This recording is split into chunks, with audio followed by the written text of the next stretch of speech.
streaming. See if it comes on. Looks like it's on.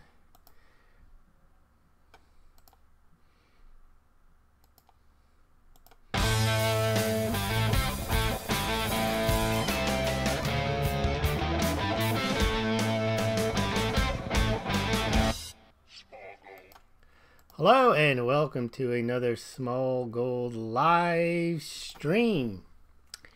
Today is Saturday, August 25th, 2018, and the topic of tonight's episode is Indian silver imports continue to soar. I have some update on the Indian silver import scene. Lower prices are driving India silver imports skyrocketing.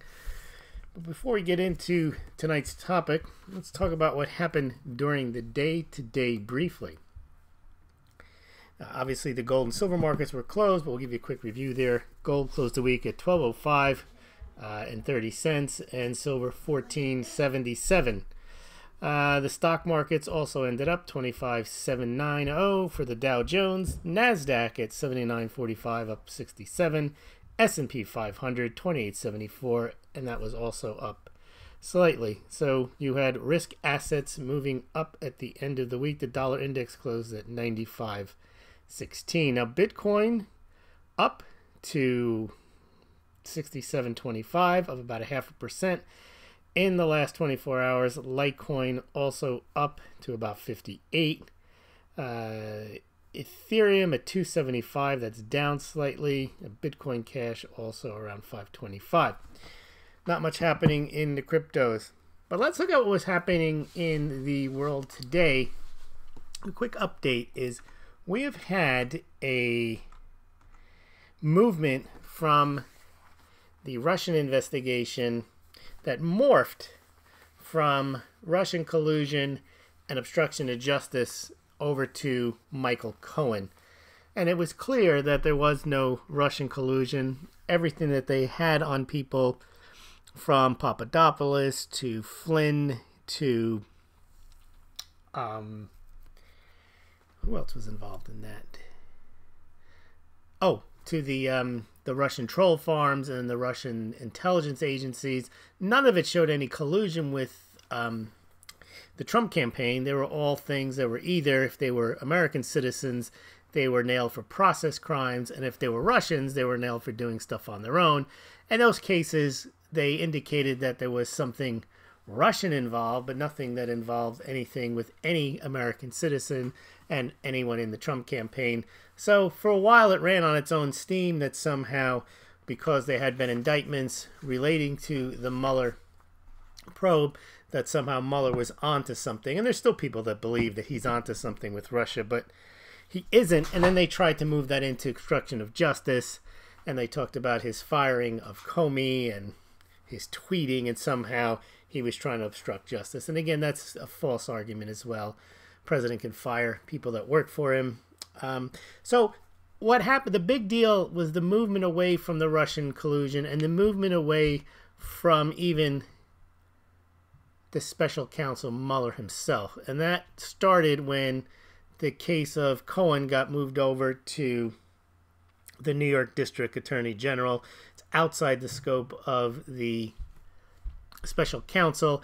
And one of the things I had mentioned about the special counsel was Mueller did not want to be anywhere near the position of special counsel investigating Russian collusion when the Inspector General report comes out on Russian collusion. I had thought when they were saying the Inspector General's report was going to come out a month or so ago, that that's when Mueller would want to be gone, but they split it into two. The first part dealt with, and has been released, it dealt with how the Hillary Clinton email investigation was handled.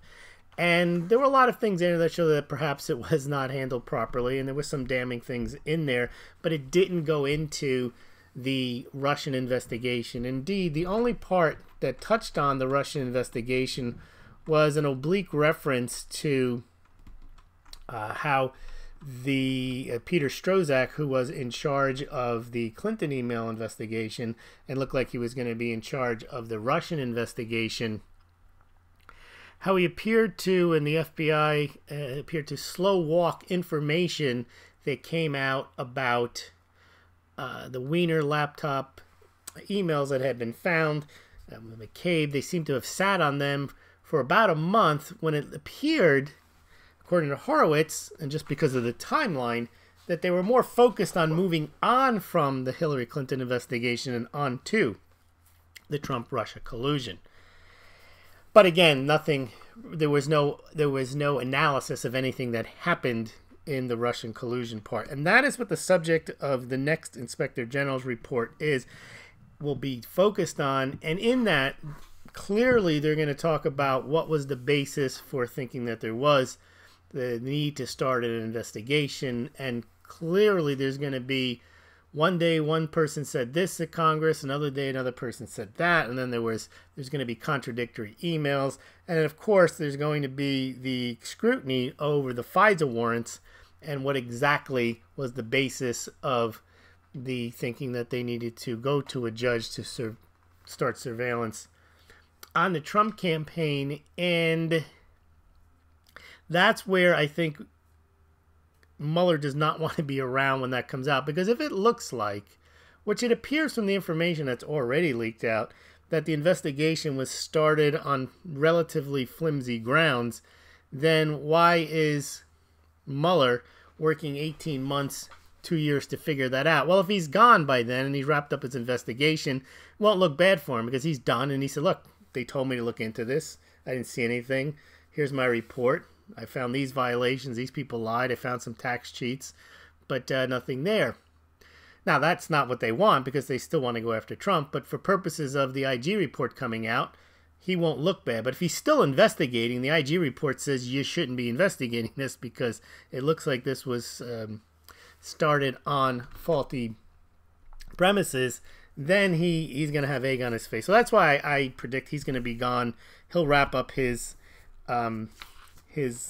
investigation shortly, and he'll wrap it up well comforted in the knowledge that there's now a new line of attack to go after Trump, which is the FEC, Federal Election Commission's potential violations with Michael Cohen, and now also they've opened up a line of attack by granting immunity to the guy this guy Pecker, who runs the National Enquirer on similar things, but only more fulsome, more than just one instance of a payment. What they're going to say is an in-kind campaign contribution that wasn't reported, and then also the granting of immunity to the guy who runs the Trump organization.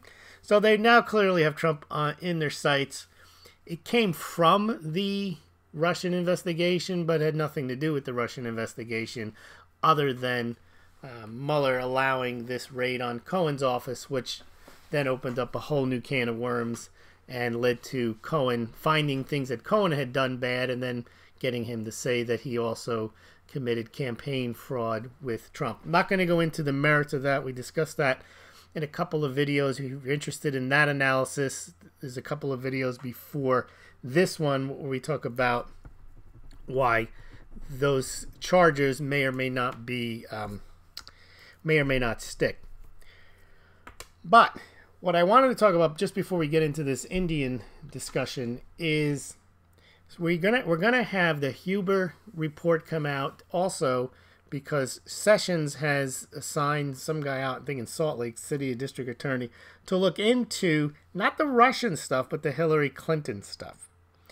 Now, so you have two more reports that'll come out. You'll have everything that Hillary Clinton had done that's been looked at by Huber, and then you're going to have the Russian investigation analyzed from the internal Inspector General's report.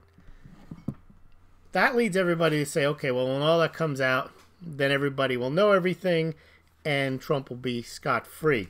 Well, Trump will still, whatever comes out, they're still going to pursue him from the New York District Attorneys and from the Southern District of New York for both the Trump Foundation. They're going to investigate that, apparently, in the New York Attorneys, and then the Southern District is going to be looking into, and what the end result there is to get into his tax returns and to figure out whether there's any type of Russian involvement or any type of misdeeds that they can then say, well, we can raise impeachment charges.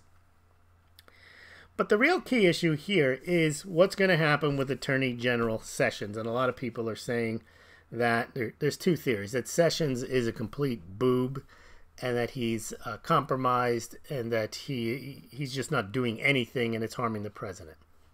There's another theory that says, no, he's not. He's playing this 4D chess, and he and Trump are just pretending in public that there is that they're not happy with each other, or Trump is not happy with what he's doing, and they're gonna at one point just turn around and turn all the guns on and release the information on Hillary Clinton, and they're gonna pursue that.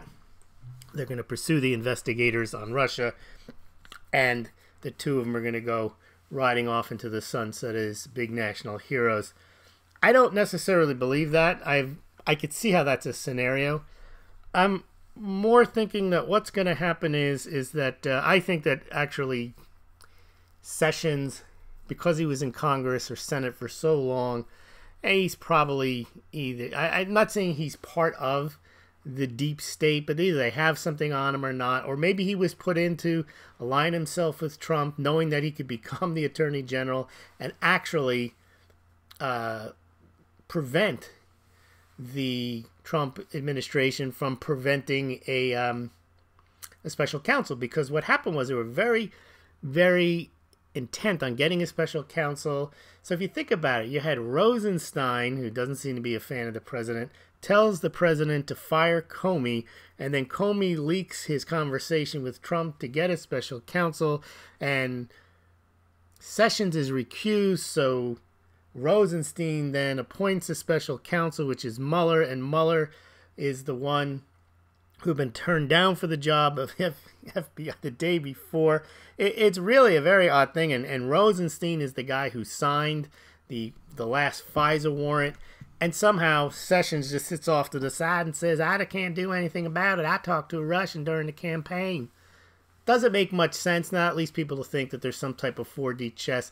It leads me to think that there was a mistake made and that Sessions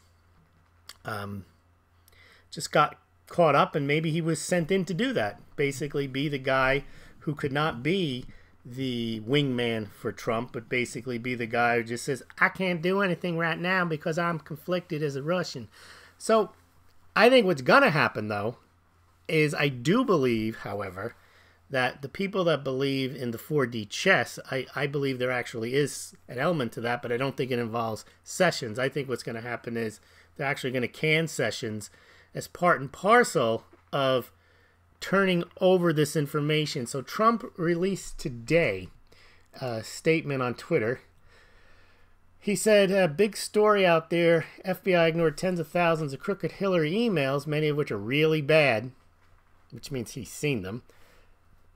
Also gives false election info. I feel sure that we will soon be getting to the bottom of all this corruption. He doesn't feel that. He knows it. And at some point, I may have to get involved. Now, of course, he's had this spat with Sessions, and you would think that Sessions would then has all the information, and Sessions isn't required. What's required is that Trump can declassify all the documents himself. He doesn't want to do that because he doesn't want to look to be like he's a dictator. But I think what he can do is if he does release the information, and they are bombshell things in there, revelations, then he'd have the full support to go ahead and fire Sessions and put somebody in who will actually do something, which would be then fire Rosenstein. And if Mueller is smart, he'll already be gone by this time. And now, if that happens, the Russian investigation is wound up. Trump will still be under attack from the New York Attorney General, and also from the the New York District, for his for the Trump campaign. The Trump Foundation, and because of the campaign Federal Election Commission violations potential. But there will be tremendous amount of focus now on the FISA warrant, how the Russian investigation started, who was involved in it, what did Brennan, Comey, Clapper, Obama know? Was it part of, as Greg Jarrett says a Russian hoax. Was there an illicit scheme to clear Hillary Clinton and frame Donald Trump? If that's all laid out by actual, even more documents other than somebody writing a book, piecing it together, then I think there will be, and it depends on who wins the Senate in the Congress in the fall, but I think at that point the Republicans would not be against the firing of Sessions, the firing of Rosenstein. And Rosenstein shouldn't be in that position anyway because he signed the last FISA warrant. How does he oversee the special counsel when he's actually a witness to everything? So I think what's going to happen, and I'd like to get your points of view here. We could talk about this, and also we're going to give you some nice charts on the Indian silver import situation. But I think what's going to happen is Sessions is probably, he's not going to resign. It probably will get fired with the approval of the Republicans, if indeed information is released that does show that the Russian investigation more clearly than has been shown by the Republican memo has been some type of a ruse, and that there has been and that there's also more information that the Clinton investigation wasn't run properly. Remember, the Inspector General's report said that the Clinton investigation wasn't run properly, but there was no signs of bias, even though there was bias in all the emails that they showed. So I think that what will happen with the Clinton and what Trump is saying is now there's more information about they didn't look at all the Weiner emails. Remember, he said he found Comey came out a couple of weeks before the election in 2016, and he said, oh, we found all these emails, we're opening the investigation up again, and then a week later he said, oh, we didn't see anything. Well, there were apparently 700,000 emails, so there's no way they read all of them. But that came out. But it also came out is that the FBI only looked at 3,000 of the 675,000 Hillary Clinton emails, and that doesn't include the missing 30,000 or so emails. So I think Trump is leaking this out because he knows everything. He has access to all the intelligence, I'm sure. And if it comes out that there's a strong case that what, for example, Greg Jarrett puts together, that there was an illicit scheme to clear Hillary and frame Donald Trump, and that Jeff Sessions actually is hamstrung because he won't do anything because he's saying, I talked to a Russian during the campaign and I can't do anything about it. Well, then he'll be removed, and he's not going to remove Rosenstein.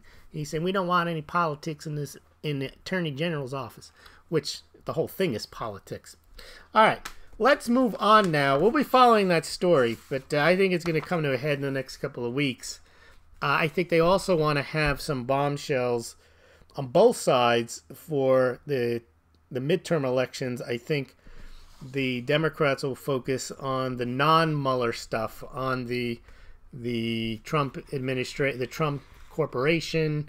They're going to focus on the Federal Election Commission violations, and the Republicans are going to focus on reopening Hillary Clinton, and that'll have to do with Huber, the Huber attorney investigation out in Salt Lake City, and also the upcoming Inspector General's report. Now, we may not get the Inspector General's report before the election. They may think that that's interference. I haven't heard when that might come out.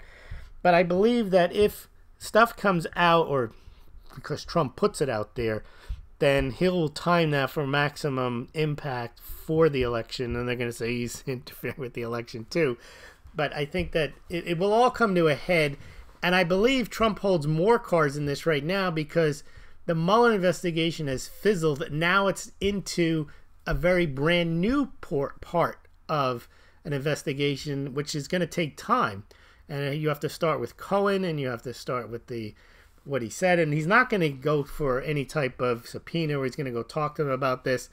They're going to have to go raid more offices. And I think now the information that's going to come out will be more coming from the Trump side, which will probably be more damning evidence about the Hillary Clinton investigation and also about the Russian investigation. And I think either Sessions steps up or I think he gets fired. I don't think that we're going to have this where Sessions just says, I was just kidding, I was only playing along. I don't think that's going to happen. It might happen. I'm not saying it can't happen. There's no evidence that it is happening. It is a theory. And just because I can't disprove it doesn't mean it isn't true. But also, it doesn't mean it's true just because I can't disprove it. Remember, we've talked that way before on our logic. All right, let's now look at what's going on with India. So I'm going to pull up some charts for you here. It's quite interesting what the Indians do when the price of silver falls down. They're like ultimate stackers, I suppose. Let's take a look first at a chart. And this chart is the Indian silver imports. I get the numbers from Nick Laird over at Gold Charts R Us. And these numbers show the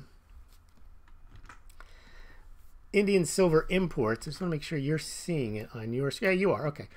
Indian silver imports from 1999 to 2018. And India has made some tremendous strides over the last 20 or so years economically, especially in the last 10, 15 years. And therefore, their need for silver has increased twofold. Not twofold, but more than twofold, but for two reasons. Industrial and for jewelry and ornaments. So Indians have an increasing industrial capacity, and they also have an increasing population with increasing wealth. So it's very easy to see in the former case, if they have more industry, they have more need for silver. They've just recently opened, I think it's for Samsung, the world's, no, not the one in South Korea. I think it's Samsung, the world's largest phone factory. So they're going to need a lot of silver for that. They're also very big on solar energy, so they're going to need a lot of silver for that, for industry. And then also, as I mentioned, they have a large middle class now. And obviously, when you have money, you buy jewelry. We've talked about this before also, that the biggest demand for gold and silver is for jewelry, not for investment. Although some would argue that jewelry is also a wearable investment. But they don't have the stacker mentality. They just have the preserve wealth mentality. And in the end, because silver, when it's cheap, there's no reason not to import a lot of it. And for jewelers, because they realize if they get it cheap and then the price goes up later, they can make a profit. And also for industry, it makes sense to buy when the price is low. Silver doesn't go bad, so to speak, doesn't have an expiration date. So Indians have been buying silver, especially the last 5-7 years when the price has been falling. And you can see now from, let's take a look from when the price was really high, 2011, they did manage to import 4,713 tons. That was a lot for them at the time. I think everyone was buying on the hype that silver is just going to go to 100, fear of missing out. One thing about India is it doesn't have significant mining supply. It has some mining, I think 17 million ounces, something not significant, but it does have some. But it imports sometimes 250, 300 million ounces, so 17 million ounces isn't going to cut it. Gold, they have none. I think they're just trying to start up a gold mine there. So India really relies on imports. So when I show you these numbers, silver imports, this is pretty much the demand for silver. There is some secondary demand that comes to market in the form of scrap, but they have to get their primary source has to come from imports. Now, if you look from 2015, that was the big year. In 2015, they imported 8,529 tons. And that was the year, if you remember,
All right, we're back. We were pulling up the chart from Indian silver imports, and I was saying in June they imported 711 tons of silver, and that is, for those of you keeping track in ounces, about 23 million ounces.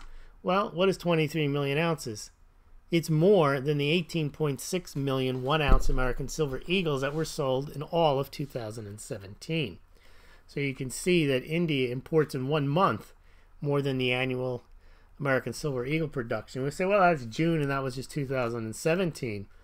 Well, in May, you can see 839 ounces, tons, and in April, 902 tons. 902 tons is almost 30 million ounces. So in a course of a year, the first half of this year, the Indians have imported, just in 6 months, 125 million ounces. And that is more than the total American Silver Eagle sales from 2015, 16, 17, all the way through to 18. So clearly, India has a voracious silver appetite. And as you can see, this year, it's doing better more than last year. But let me give you a longer term chart, because this chart you're looking at now only has the last 12 months, and you can see June to June it's more than doubled. But let's take a look now at a longer term chart. Let me do comparison year over year. Let's show you that one. So this chart is showing you 2017 versus 2018. Let's see if it's come up on your screen yet. And oh, it's not there yet. When it gets there, we'll take a look at it together.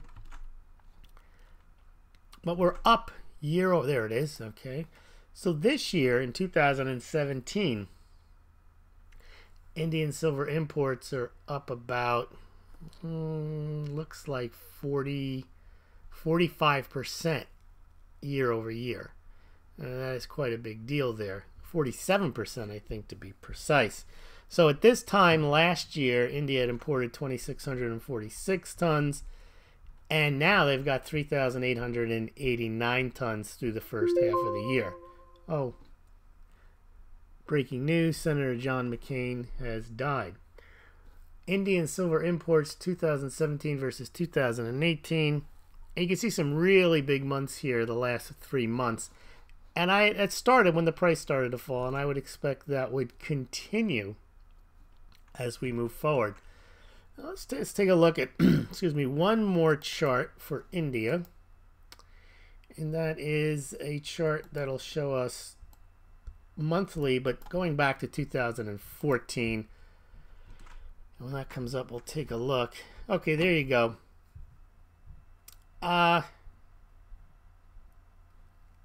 You could see that there's some bigger months. Actually, scrap that chart. I don't think that chart, that might be the gold chart. All right, we're going to skip that chart. We're going to take that one down. I don't think I made the right chart there. Apologies for that. So what I'm going to do instead, to make up for that bad chart, I'm going to offer, here we go, a free Smaulgld game changer eraser for anyone who orders one of either the classic or Smaulgld super classic mugs, and we're going to show those on the screen right now. There you go, the Smaulgld classic and super classic mugs available on the website. And if you order tonight, I will ship it out on Monday morning, and you will get a free Smaulgld game changer eraser with your purchase. And let me leave you the links for that. I don't think you're there. You go. On the left, the Smaulgld super classic mug, $23.99 with free shipping. Goes out priority mail. Should get it in a couple of days. Or on the right is the Smaulgld classic, $19.99. And I will put in a Smaulgld game changer eraser in with your note. Ship it out on Monday. All right, let's take a look at some of the comments that we may have had during this YouTube here. Carl Joseph DeMarco, Carl's in the house, got my wonderful mug and game changer eraser today. Made my day. Well, there you go. I'm very happy that you got your product today. And HTT. Let's also give you guys the link if you want to be like Carl, and he got a free eraser as well. Let's see. I'll give you the link right now. You go to the website and order your game-changing mug and eraser. All right. Flight 19. Jeff needs to go home and eat some real home cornbread. Now, the only thing that's going to make that statement incorrect is if the people that are claiming that Trump is playing some type of 4D chess. Dave over at X22 gave a very good analysis of that point of view. He went through and he says, look, do you think that Trump just didn't know and that Jeff Sessions realized, oh my God, I can't, I'm conflicted. I'm looking at this here statute and I realize I can't be participating. Dave's point is, and all this QAnon stuff, is that there's no way that he wouldn't have known that, and that this is something that they are going to, through Sun Tzu, pretend to be weak when you're strong.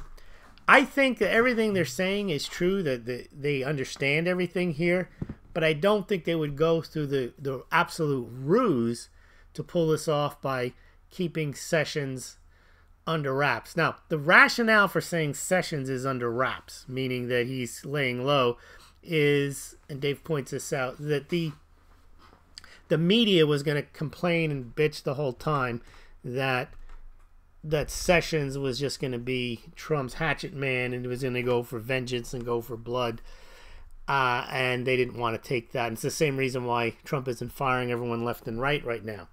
But the reason I think it's flawed is if Trump ever wants to then turn the tables, he doesn't need Sessions to turn the tables. He can just turn the tables. He can release all the information. And sure, if Sessions was there, he can use Sessions to go after them.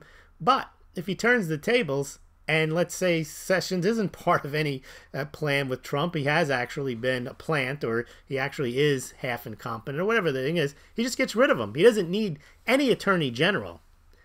Can, once the information is out there, can go ahead and prosecute the people who ran the investigation for Clinton and the Russian side. In fact, none of this would have happened if Giuliani did not want to be Attorney General. That's all he's possibly qualified to be. He wanted to be Secretary of State, and that's kind of ridiculous. I don't know why he's not a statesman. There's no reason why he would have been Secretary of State, but he may get appointed as Attorney General. Who knows? All right. Hopefully, the outcome will expose that some are still hiding under the covers. But one thing that people don't give enough credit to is a lot of people have already gone. You have Strzok is gone, Page is gone, Comey is gone, McCabe is gone, Orr is probably going to have his clearance revoked. Baker, the attorney, is gone. They really have picked off these people one by one. Priestap is still there, I believe. So it has been an interesting way of picking them apart, and I think if they had all gone at once and you just removed the security clearance for Brennan, they have done a good job of picking them off one by one rather than just cleaning house, as a lot of people would want to have done. And Comey, he's gone, and Rosenstein will be gone, and Mueller will probably retire when this is all over. I don't know what else he's going to do. All right, silver turns black. You might as well wear a chunk of coal.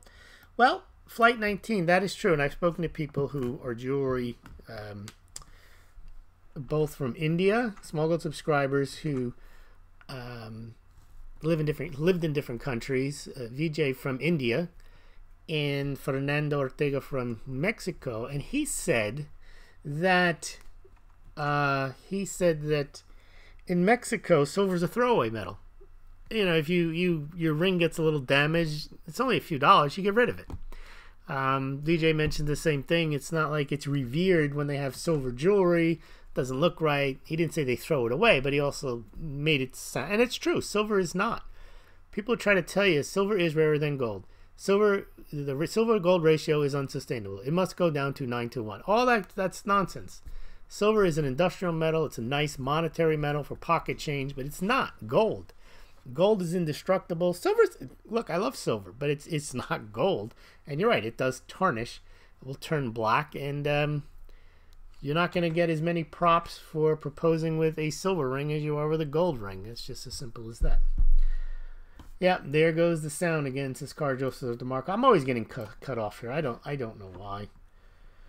Would you say, says Light 19, who will replace Sessions? Elmer Flood.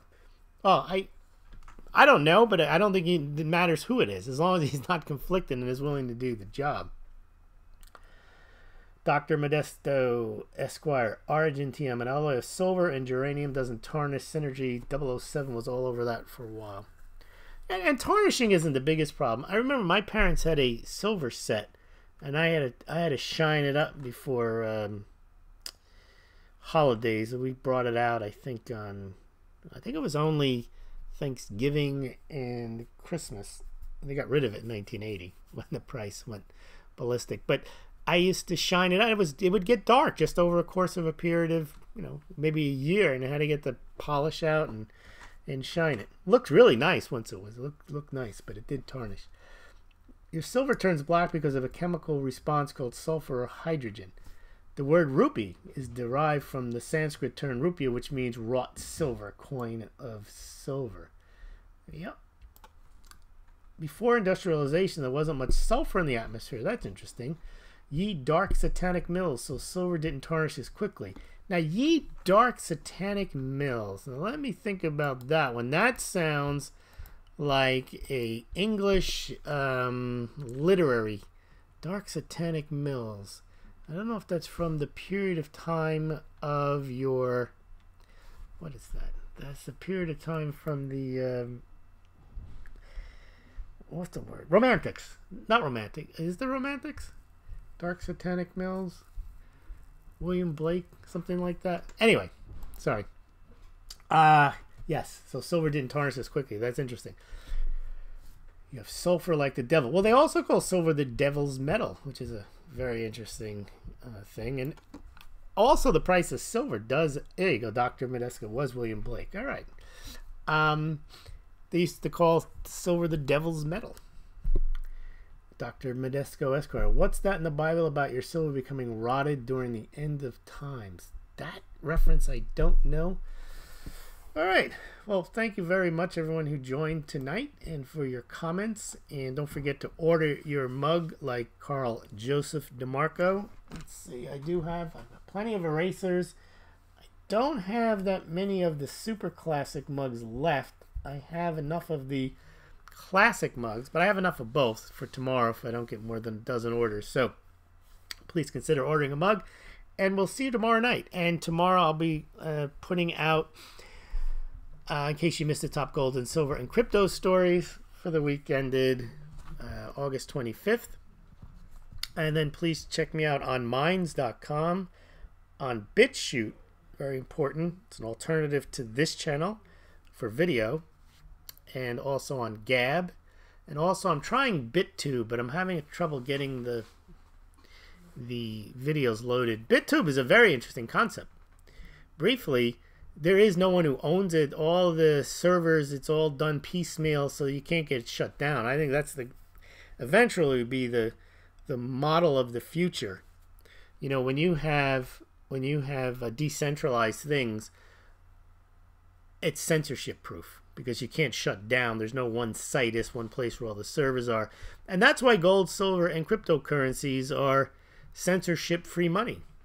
They can't shut you off your Bitcoin. There's no Mr. Gold, or the CEO of gold can't tell you your gold isn't worth anything anymore, or it has to be this type of gold or that type. There's none of that. Doesn't default, doesn't require on the government saying it's worth anything or not worth anything. You have it, and there's nothing else that matters. Bitcoin's a little less, it's not. It relies on far more inputs. You still have to have a device to get online. You have to have electricity. You have to have a functioning blockchain. There's more infrastructure involved. However, there's nobody that can throw you off Bitcoin and say you can't have it, or we're going to change the price of Bitcoin. ASMR people, yeah, we're winding down here. We're just looking at the last final comments here. Hello, Hubzilla. Why silver bullets to kill vampires? That's a good. I don't even know the answer to that question. Dr. Medesco, again, biblical here. Your gold and silver is cankered, and the rust of them shall be a witness against you, and shall eat your flesh as if it were fire. Ye have heaped treasure for the last days. Well, there you go. Yeah, I don't think you want to get too, what's the word? Too much into the worship of any asset. And that comes from James 5:3. Yes, your gold and silver is cankered. King James Version, ye have heaped treasure together for the last days. Your gold and silver is eaten away, and their canker shall be for a witness against. Okay, well, that's a good one to know. That escaped my memory. Buy Digibyte, you will regret it. Digibyte people are amongst the biggest pumpers, more so. They're up there with gold pumpers, silver pumpers, Litecoin pumpers, Bitcoin pumpers, but they might be the best.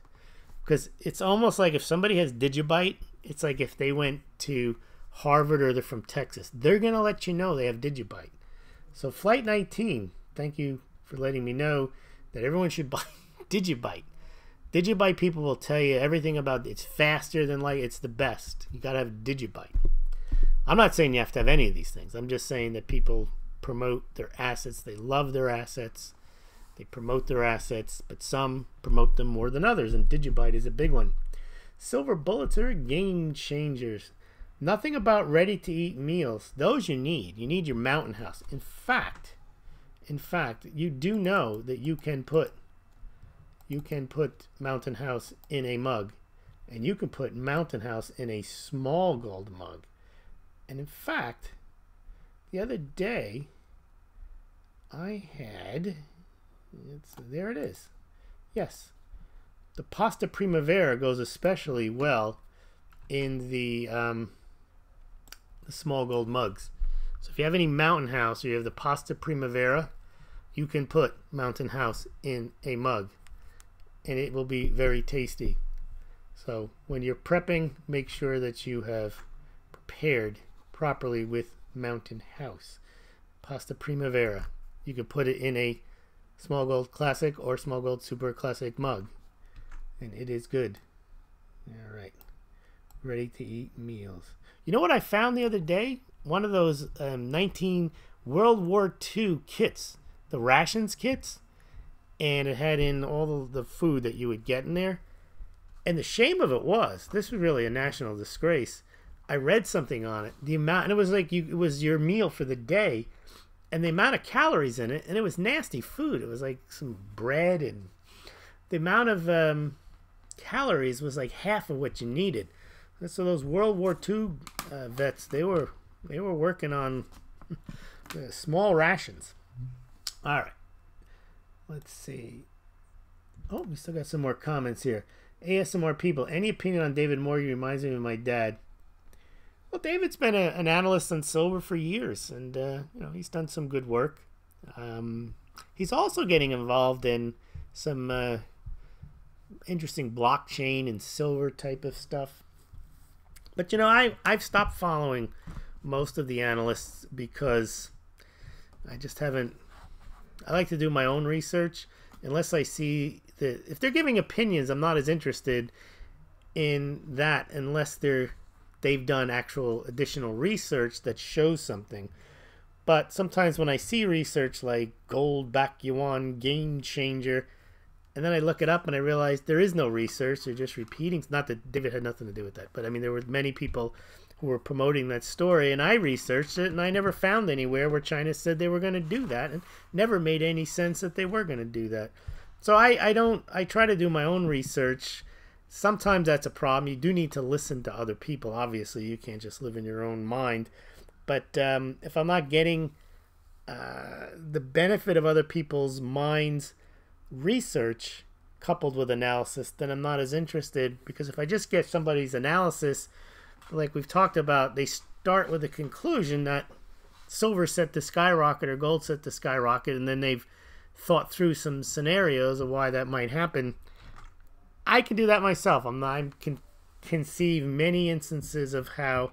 In fact, I had a subscriber who's always saying, "Why don't you go on and tell us why silver should rise or why gold could rise?"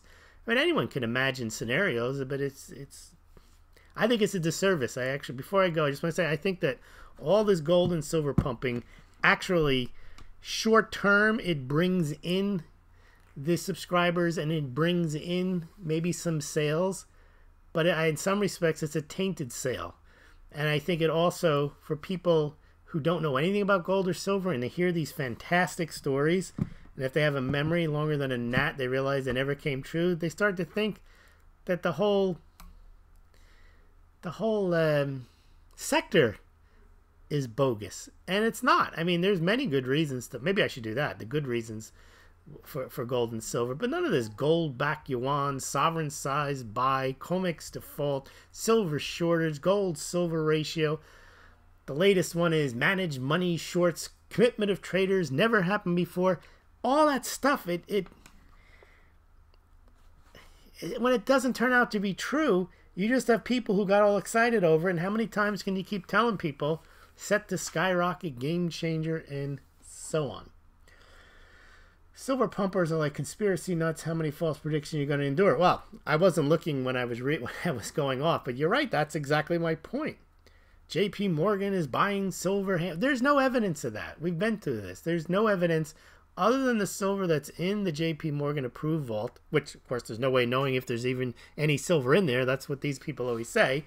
But assuming the number's correct, you don't even know if that belongs to JP Morgan. And then the other stories about they have 500 million ounces here, 200 million ounces there, 700 million ounces there, and they have it all over the place. There's no. It's like Obama. How you gonna know how much silver JP Morgan has? All right, yeah, people have been saying 10% weighting in gold and silver are enough. Well, that's not nutty. There's nothing nutty about saying you should have an allocation of gold or silver. It's that when people say that it's going to skyrocket next week or this is because of this reason or that reason, I think that's the problem. All right. Well, I guess we've spent enough time together tonight, and I will see you tomorrow night. Thank you very much for joining me.